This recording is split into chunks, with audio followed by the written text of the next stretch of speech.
Everyone who's affiliated in Bludhaven's criminal underworld is failing to achieve boom headshot status on everyone's favorite boy wonder, Dick Grayson.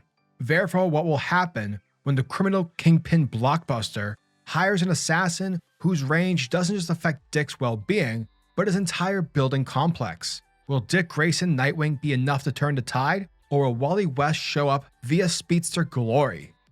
Nightwing issue number 90 brings our hero back to his home turf of Bludhaven, thus continuing the concept of every single criminal within Bludhaven, from petty thug to corrupt police commissioner, going after our beloved Dick Grayson, under the orders of the book's main villain, Blockbuster. Once again, and really without much surprise, Tom Taylor continues to kick ass with his Nightwing run, and to add a cherry on top, he brings in everyone's favorite speedster, Wally West, the Flash, which adds for some fantastic camaraderie between these two superheroes. When it comes to Nightwing, his character is just flooded with optimism, but when you compare that to the level of positivity of Wally West, hot damn folks, you're essentially comparing regular pizza with extra cheese.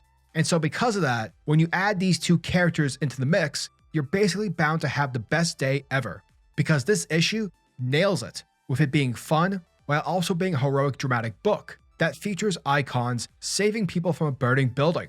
I love the immediate kindness that Taylor manages to portray on the pages. Whether it's Dick or Wally, you feel this sense of warmth and care, and that's always a great feeling to have when reading a superhero comic. Also, with the assassin being revealed as KGBeast, you know, the guy who shot Dick in the head back in Tom King's Batman, I'm curious to see what happens between these two characters in the next issue. Hopefully we'll get something cathartic, since everyone who read that issue of Batman fundamentally disagreed with that clearly Danny DiDio editorial decision. When it comes to the book's art, this issue is surprisingly drawn by artist Gerardo Borges, not Bruno Rodano. Yet I say surprising because I literally didn't see the difference. Borges does a great job in the absence of Rodano. The only difference one could actually point out is that the comic's final page, featuring Nightwing and Flash charging towards KGBeast. Some of the pencil lines stand out more so than Rodano's, but again, you honestly won't be able to tell the difference. So yeah, good job Borges. Adriano Lucas is back at it with the book's colors, and my god, again he does an incredible job here bringing life into this book. Legit, the colors are a 10 out of 10. Overall, Nightwing issue number 90 continues to be an awesome time, and I can't wait to see what happens with Dick Grayson and the status of his secret identity. Knowing Tom Taylor, he'll probably throw something in that's likely heart-wrenching. So yeah, maybe it's time to get those box of tissues ready. But overall, great stuff. Nightwing issue number 90 gets a 9 out of 10.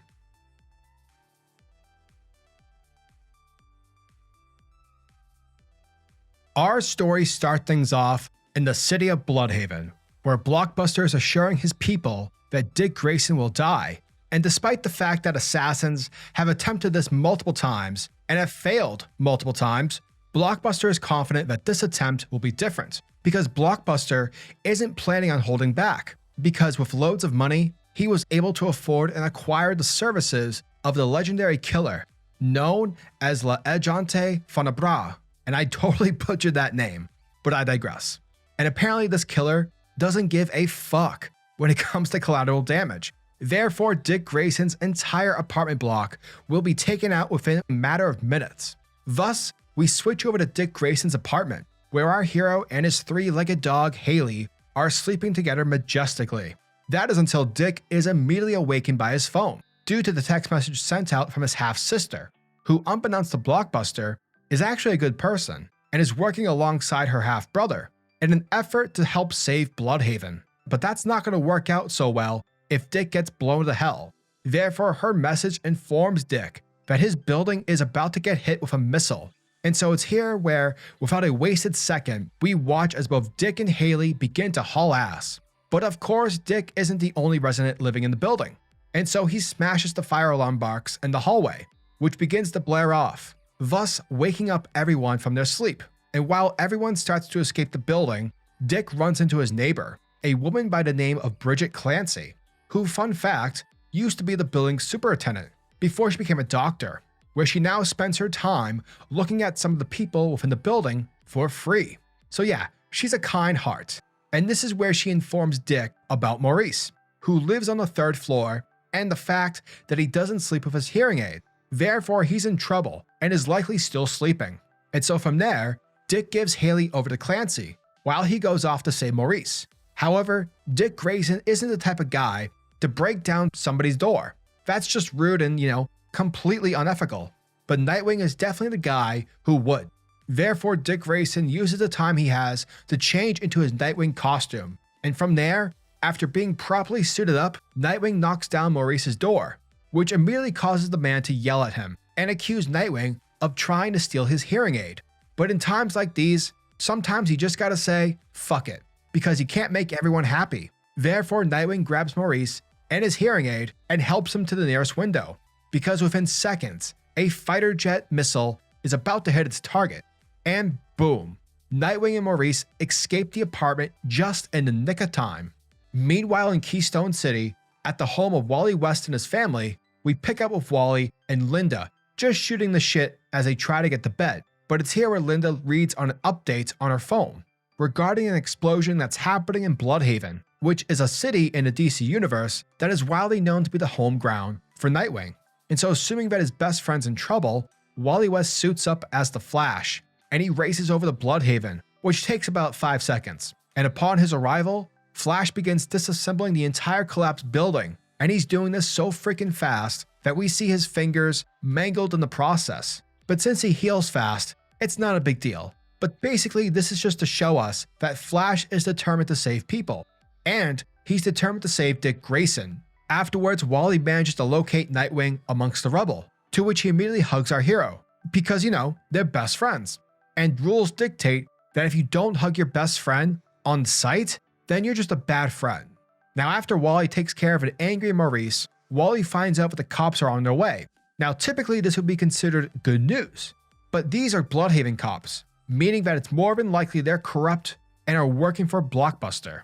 Now, given the situation that Dick's home just got blown up and that the city's criminal underworld is looking for him, Wally realizes that the situation gives Dick the perfect cop-out, because the last of what the people saw from Dick was him running into a burning building.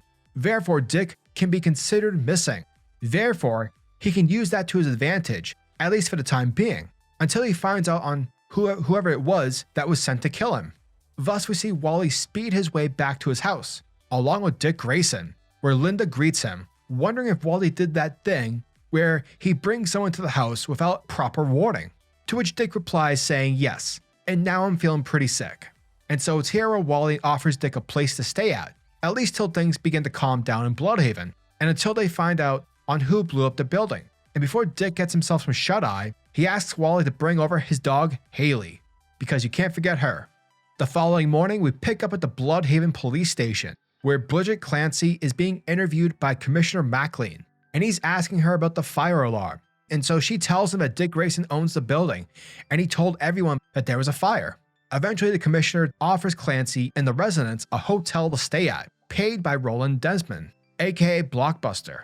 But Clancy is adamant in her refusal, telling the commissioner that she knows where Blockbuster gets his money, and therefore the people are not interested. And after threatening Clancy to take the favor, once she leaves the room, Commissioner MacLean calls his boss, letting Blockbuster know that it's obvious that someone in our meeting last night spilled the beans regarding La Agente Frenable's missile strike. And it's there we switch back over to Wally's house in Keystone, where Dick is being woken up by Wally's kids. Now, once breakfast is underway, with everyone eating and Haley getting her own bowl of food, Dick and Wally work on a list in order to find out on who was responsible for blowing his home up. Therefore, Dick decides that it's time that he had a chat with his sister, to which surprises Wally. He's like, wait, hold on, Dick. You have a sister? Dude, I think I might have missed some key details with regards to the situation. Afterwards, we pick up in Gotham City, where Barbara Gordon is shown to be walking the streets, doing her thing. However, she is suddenly confronted by some of Blockbuster's men, and they begin to interrogate her about her boyfriend Dick Grayson. Eventually, Dick gets a phone call from Barbara, who's seemingly trapped inside of a van, but she's not in any real danger because she's a badass. And so, seeing that she's okay, Dick decides that instead of rescuing her, maybe we should follow the van to its location, because maybe it will take us to the person that we're looking for. And it turns out that the person that they're looking for, the one responsible for Dick's apartment, is none other than KGBeast. Yeah, remember that guy who put us readers in agony after shooting Dick in the head? Well, here he is. And as the van pulls up to bring out Barbara Gordon, we see that it's Nightwing and Flash, and they surprise the bad guys with their arrival. And thus this comic ends on a fabulous cliffhanger with Nightwing and Flash getting some payback on KGBeast. And that, folks, was the end of Nightwing, issue number 90. And thank you guys for checking out my video, as it truly means the world to me. And as always, I am your majestic sayer over at SuperCliff, and if you guys are new to the channel, then do me a solid by smashing that like and subscribe button, and also hit the notification bell so that you'll never miss out on an upload, and so that you'll always be kept up to date with your favorite top tier comics happening in the comic book world.